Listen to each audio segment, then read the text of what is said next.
मैथिली आ भोजपुरी के सबसे नीक चैनल एपी प्रोडक्शन दरभंगा के एखनई लाल बटन दबाकर सब्सक्राइब करू और घंटी के निशान बटन के जरूर दबाओ ताकि नव नव ऑडियो आ वीडियो अहाँ सब लग तुरंत पहुंच सके।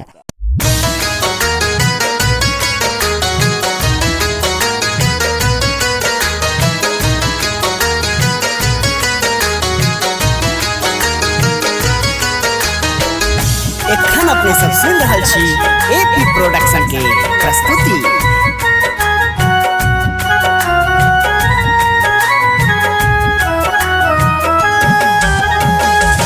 बोझ विपैत के ढोहि रहल छी तैयो अहाँ के नाम जपै छी। बोझ विपैत के ढोहि रहल छी तैयो अहाँ के नाम जपै छी। बोझ विपैत के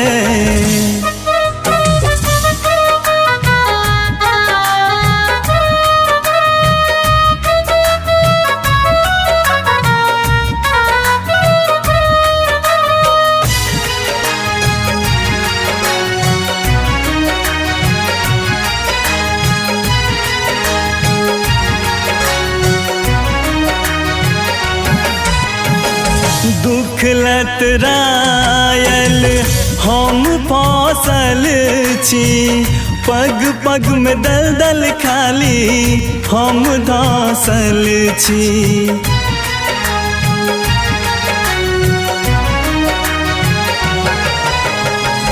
दुख लतरायल हम फसल छी पग पग में दलदल खाली हम धसल छी। भव बंधन में जुझ रहल छी तैयो अहाँ के नाम जपै छी।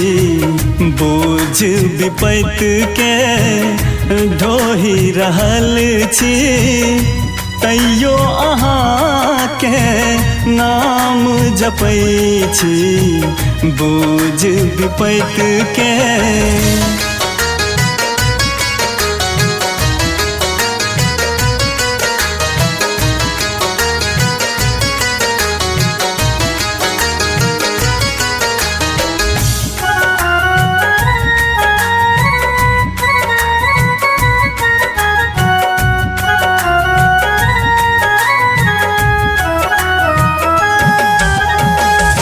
तीस नसीबक हमरा जे होइए जीवी अमारी किछु नहीं फुराइए।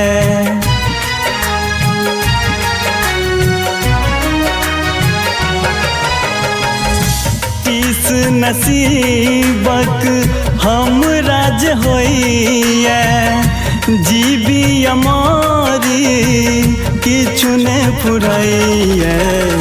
नोरे झोरे ठोहि पड़ै छी तैयो अहाँ के नाम जपै छी। बोझ विपैत के ढोहि रहल छी तैयो अहाँ के नाम जपै छी। बोझ विपैत के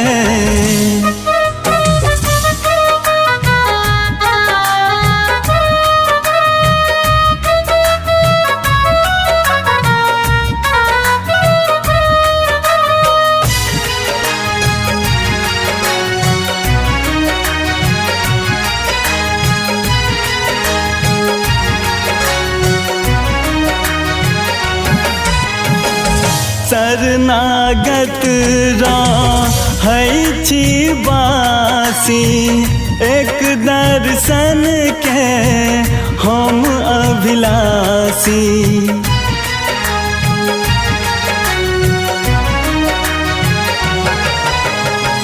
शरणागत रहै छी बासी एक दर्शन के हम अभिलाषी। अभिलाषी किए अहाँ मोर सुध नहीं लै छी तैयो अहाँके नाम जपै छी बोझ विपत्तिके ढोहि रहल छी तैयो अहाँके नाम जपै छी बोझ विपत्तिके